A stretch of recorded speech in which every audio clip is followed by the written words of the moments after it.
Have you ever tried to? Do you have a Surface Dock? Somewhere. You should go through the process of connecting that to a Surface device and trying to update the firmware. It's quite enjoyable. It's Oh, rather nice. unique. Yeah, it's different. Where is the?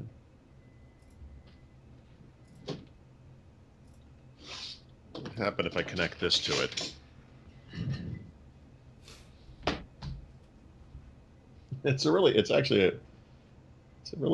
odd process.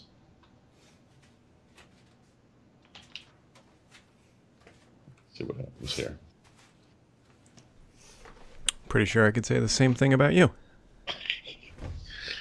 Notifications I never thought I'd see in Windows. Ubuntu just got updated. Check it out. Mm-hmm. Mm-hmm. Is that plugged in? Yeah. Oh, that's not a very good connection.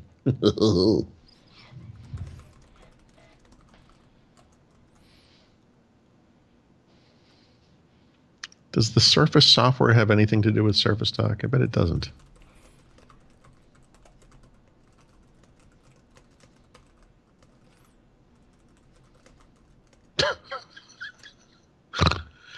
Oh my God.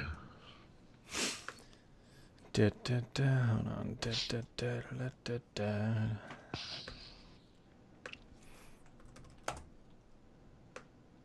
Huh.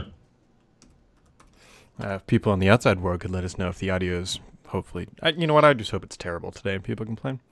It's, Wow. Suck it, world. Yeah.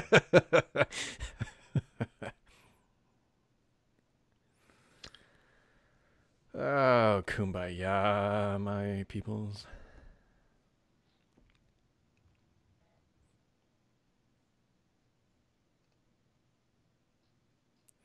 Kevin says it sounds good, so if it's anybody's fault, it's explicitly Kevin's his. email address is please write to him directly with any customer service complaints.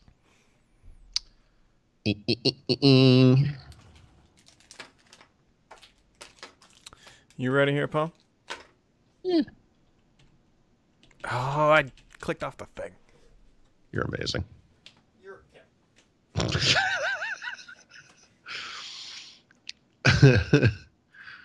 uh, huh.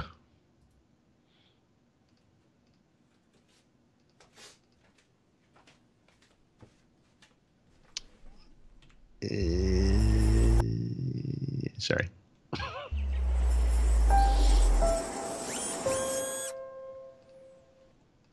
Here we are. It's Friday. Finally. Yeah. I'll tell you what, because we were in New York this week has approximately lasted 84 days. Yeah, it's the opposite of a 3-day work week or a 4-day work week or whatever it is. I'll tell you what I've got, though, Paul. What's that? I've got candies. Oh, I saw that. Yeah. Did you actually get the sake or did you just get so candy? I was very confused on this. Okay. Yes, I did. But what comes in the sake box is sake candy. Oh, it's like Twix not like- sake candy? Yeah, it's not. I was expecting, the drink. Yeah, Like, that's- of course, of course. But it's probably hard So to. it's sake flavored candy. But it's got alcohol in it. Oh, This well, is the the next time your Japanese daughter's version of an acting up. edible. Yes. So have you had any? I have the sake. It tastes like sake. That is exactly it. With a little bit of punch from the alcohol that's in there. Oh, I see. Okay. But All right. there were many flavors. So this was sake. Mhm. This is melon flavored Kit Kat. Oh, jeez. Yeah. This one is mint flavored Kit Kat. This one is strawberry flavored Kit Kat. Ew. Which this one's okay. And then there's actually a cherry flavored Kit Kat. There was only one of those in the box, and it was terrible. It tasted like Robitussin. Yeah. And then there's this guy. This is wasabi flavored Oh. Kit Kat. Which Kit Kat with a little kick. I got to tell you, the wasabi is my favorite. I can see that. I did not expect that. I was expecting it to be, because I mean, this is, there's weird flavored candies in Japan. And this, I figured the wasabi was just going to be terrible. It's actually, I think, might be maybe the best. The sake is interesting, I think, only just because of the alcohol. Otherwise, it's just kind of, I mean, it's a little bland, if anything. Okay. Yep. Yep. Well, that does it for this week, folks, and we'll catch you right back here. This episode of Sake Weekly. There is going to be an episode at some point. I'm assuming when the whole world ends, that we're just profusely drinking on this. This is exactly how this podcast goes down, in flames and covered in alcohol. The title will be "You do a shot, I do a shot, we all do a shot." Right. As We'll hit various milestones. Yeah. Anyways, this kind of came out of, I don't know if you want to call it nowhere, but Apple announced publicly through a blog post of rose gold flavored glasses or tinted glasses. Okay. Well, you gotta find a friendly audience for your message. Yeah. That they're kind of around the way admitting that their Maps app was terrible. Nobody had ever actually said that. Nobody ever written a blog post that Apple Maps was terrible. Nobody's ever complained. But Apple is, they're coming out of the woodwork in here and saying, you know what, our maps weren't great. And the whole world takes a deep breath and says, yeah, no shit. Yep. And they are rebuilding it from the ground up with their own vehicles. And using iPhones from people walking out in the world, which actually isn't all that surprising. It's more surprising that they're taking this long, that they only have 1 billion of these things floating around. Hold on a second. Are you telling me that Apple is going to take the private data from users on their phones and where they go, and they're going to use that anonymously to make their product better? I think it's opt-in only. Okay. Opt-in only. You think there's a thing in the iPhone that says, "Hey, did you want to send your data to Apple?" I believe so. I believe you've got it's just like any other telemetry data. Is this available in the product today, or is that something that's coming? I believe it's coming with iOS 12. Oh, well, I have to look at that. That's interesting. Yeah, but the somewhat more interesting thing here is that the vehicles driving around are creating these really high dense maps. It's also, while Apple did not confirm, believe that this is how Apple is actually going to map out the world for their self-driving vehicles. I'm surprised no one thought of doing this earlier and already had an incredible amount of data to this effect. It's smart of Apple to do this. Yeah. So, Apple Maps will soon be not. Meanwhile, Google is like mapping the moon and Mars and the Marinara Trench or whatever it's called. Marinara might be a Marinara. I caught myself. Relax. Well, it goes great with the mozzarella mountains. That's good. That's what. Well, that's where the that's where the calamari comes from. It makes sense. But Google's or Apple bought a couple cars and they're driving around. So neat. Yeah. So we will see. The only sort of interesting thing here is Apple's finally redoing their maps, and on CarPlay they're now going to let you use Google Maps. So maybe they realize that, hey, this isn't going to work. But as Google has shown, if you really do want to build your own maps, you can't buy data from other people. You have to actually go out and get it. And so Apple's going to be fighting that battle. Yeah. Microsoft did it, and that worked out great. Yeah, that's why we got Marinara Trench. Popped a piece of corn out of my nose there. So, yeah, the Marinara. Yes. Oh, boy. Well, good luck to everybody using this product. By the way, this may explain why they are allowing third-party maps onto CarPlay, because they know the next couple of years are going to be kind of a shit show. Yeah, I mean, they're definitely, they're starting with California, and they're aggressively moving outward, but... Neat. The whole world centers on there, so it makes sense. Yep. So that's... You know what else centers on California, Brad? The worst possible earthquake that this planet could ever experience. You're not wrong. I mean, it's a joke, but people keep saying California's going to fall into the ocean one day. But They're really not joking. Like, it is going to happen. It's going to become its own little island. And I haven't decided if that's better or worse yet. I like the idea of Idaho beachfront property. It'll be cheap. Got to move in fast. It's a beautiful state, let me tell you. I've been there. Okay. I didn't mean to bring it up for that reason, but yes. Nor did I, but I was like, you know what? You must have driven through like the little skinny part of it. Isn't like Idaho like the French West fry. Virginia of the West or whatever? The French fry of the potato state. Yeah. Oh boy. Anyway. Anyway, yep. What is?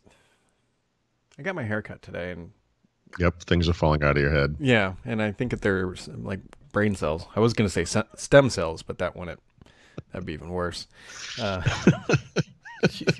so, Paul, Oh my I God. think it's fair. Yeah. They should have called 1803 the Blitzkrieg update, Wow. because it's moving in on entrenched territory. Because it's so destroying quickly. Europe. So, oh, I see where you're going with this. Yeah. So, A sensible analogy, yes. yeah, both AdDuplex and Microsoft had basically said that the pace at which this thing was rolling out was 2 times the rate of the previous update, which had rolled out pretty damn quickly, actually. Mm-hmm. And today, AdDuplex came up with their second report in the wake of this release, and it's apparently now on 78.1, I think was the number, percent of all Windows 10 PCs out in the world. Obviously that's skewed by corporate PCs and so forth. Yeah, I mean, we're kind of heading toward full deployment by like the end of July, is where it's looking. So Yeah. Interesting. The other notable thing, which I can't remember if this is out of pattern, if you will, with the Windows builds, they're already doing a bug bash, which feels a little early. Early. Yeah. Yeah. Yeah, I have an article I'm going to try to post today that is kind of a Redstone 5 check-in. I did my previous one about 6 weeks ago, and I kind of listed out, here are the big bucket features they've discussed so far. And at the time, it was over 11 builds that they had released of this product. Between then and now, they've released 6 more builds. There's tons of new features that we know about.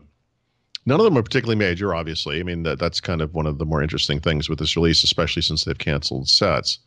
But my thinking is that this is kind of halfway between that first post that I wrote, which was early May, or whatever it was, it doesn't matter, and between when I figure they're going to wrap things up from a feature complete standpoint, which I would put it in early August, Mm-hmm. I would have thought a bug bash thing would have been later, like in July. But I wonder if this isn't tied to that 1803 rollout thing, which is, if you go back like a year at the Creators Update, and probably less so for the Fall Creators Update, previous updates, one of the embarrassments perhaps was that when a new version of Windows 10 was coming out, the previous version wasn't fully deployed. And I'm sure what their goal was to get to that point, right? So that when this next version comes out, this thing will be fully deployed. The last one was. But this one will probably be even more so, like it will happen more quickly. It's kind of like the Apple thing. We can kind of brag that this is where we're at, and our customer base is kind of moving along with us. We don't have any more stragglers. And so maybe that's what this is about. They're trying to shore this thing up. Maybe the feature completeness of this, if you will occur more quickly. Mm-hmm. And they won't have the embarrassment, the one big embarrassment they had from this past release, which was they called it the April update. It was, 1803, which stands for March. They had a huge screw up, couldn't release it on time, and it really didn't get broadly deployed until May. So maybe this time they're like, look, we're going to call this thing 1809 probably. It's going to be done in September. For real. Interesting. Maybe. I don't know. Yeah, I just talk. yeah. And to be honest, I kind of just tune you out most of the time. Yeah, no, I drifted off right in the middle of that. I have no idea what we're talking about.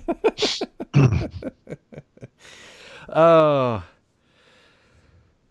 interesting times. I don't know. We will see. The bug bash just caught me off guard, mostly because that typically means that they're getting closer to, say, a release date, which we all know was supposed to be it's in 09, so September. September.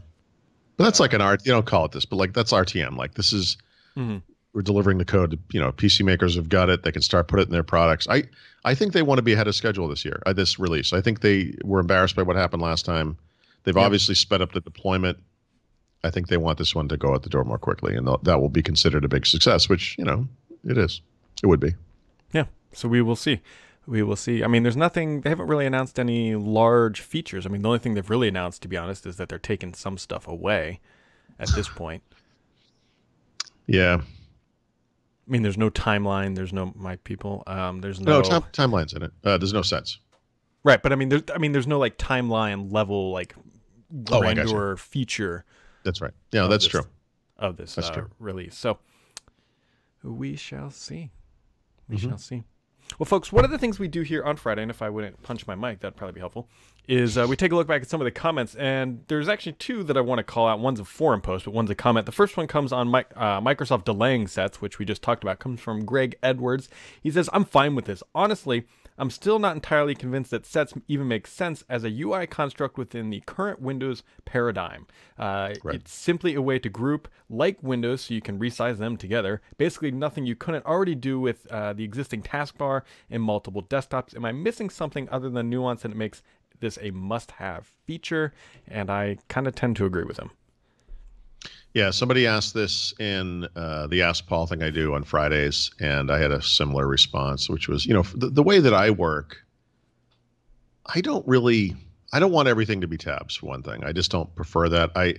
However they implement it, I hope you can kind of switch it off, because for me personally, I would never use it. I think where tabs make the most sense are in document-based applications. And we think of it as being a web browser feature, which it is. The way Microsoft was implementing it, it was like bringing Edge to every window, because it was implemented just like Edge tabs. It looked like it worked, had the same features and everything. Microsoft Word and Excel and maybe PowerPoint, and not that people probably work on multiple PowerPoints at once, might benefit from this tab feature, that is. File Explorer, not really. I mean, I know some people are really looking forward to it.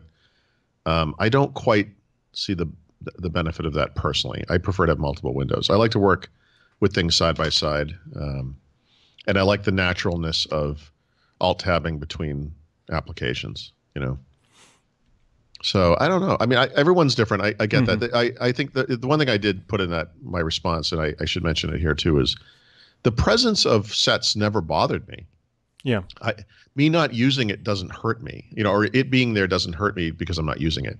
There is all kinds of things in Windows I don't use that don't hurt me. If you don't use Timeline or the Task View or the My People interface or Cortana or whatever, that thing being there doesn't hurt you. And in some cases, you can remove them from the screen just to free up the real estate or whatever. But if there are people out there who want this and are really looking forward to it, I mean, I think it's going to happen. It's fine, and you'll get it, and that's great. But it's like when they added virtual desktops to Windows. A lot of people are like, finally, we've been pushing this for years, and it's like, great, now you have it. So what? Like, it doesn't change the world in any way, right? So it's neat that it's there, and for the handful of people that want it, it's great. And I would just, maybe even speaking more generally, I would just say I prefer them to focus on this kind of thing, because the end result is a productivity enhancement for those people who are going to use it, and it doesn't get in the way for those people who aren't, and that's perfect. It's not some stupid mixed reality 3D, whatever thing, which again, you can ignore. You don't have to use that stuff either. But I prefer them to be focusing on core productivity tasks. The other thing to think about is, what if sets never happens, right? It's still great that they went down this path, because they implemented this probably based on feedback. It seems like a good idea on the surface of things. And then you kind of look at, well, how is this going to work within the context of the stuff we've been using for decades? And maybe it doesn't work. But great, you went down that. Now you can answer the question. This is why we don't have tabs. It doesn't work. Either outcome is fine. It's fine. Yep, for sure. I agree. Don't ship it until it's ready, but also don't announce it until you think you can ship it on time. You. And then the other thing here comes from a forum poster named Sean.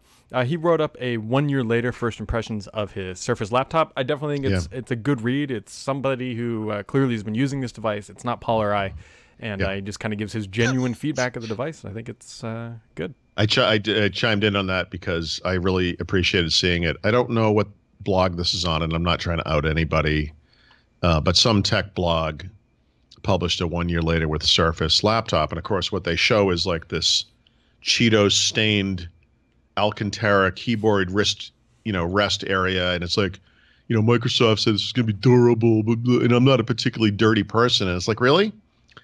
I'm looking at the wrist rest in your laptop, and I think you might actually be a pig. In fact, it's possible you purposely destroyed that thing to make your point. I have not had my Surface laptop as long as 1 year.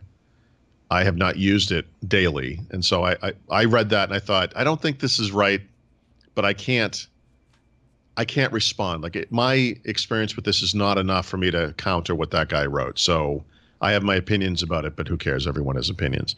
So the fact that this guy got on our forums today or whenever he did that and posted his own 1 year later thing, which I don't think was a response to the post I was talking about, and verified what I thought, which was that, you have to take care of anything you use, but he didn't do anything special. His thing's fine. That was my expectation. Mm-hmm. So anyway, it's a good post. It's worth reading. Yeah, absolutely agree. Yeah, and speaking of things to read, today is Michael's. Geez, we are just on fire with the Mariana Trench and Michael's fiscal year end. It's Microsoft's fiscal year end today. The Mariana Trench. Yeah, technically tomorrow, but expect potentially if Microsoft's going to make big announcements regarding organizational structure, bigger, probably not any bigger than the reorg they just did, but potential other changes. July is a good month for that.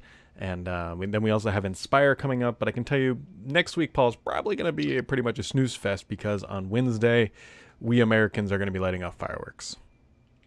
Yeah, this is actually a really auspicious day in many ways. It's the last business work day, whatever, of the fiscal year for Microsoft, and it's on a Friday. And when do companies often post really bad news? Friday night. Tuesdays. Oh, I mean, yeah. Right. So we'll see. It's interesting. I expect Microsoft to announce a bunch of bad news or anything like that. I don't have any insight like that, but it is interesting that this day is on a Friday. So, we'll see what happens. But you're right. Yeah. Next week. So we have the holiday. I'm going to be out much of the day on Monday, but not as much time as I thought from before, because it's going to be like 2,000 degrees out. So yep. I might be able to work in the morning a bit. I don't think we're going to head out into the world too early. We'll see. Yeah.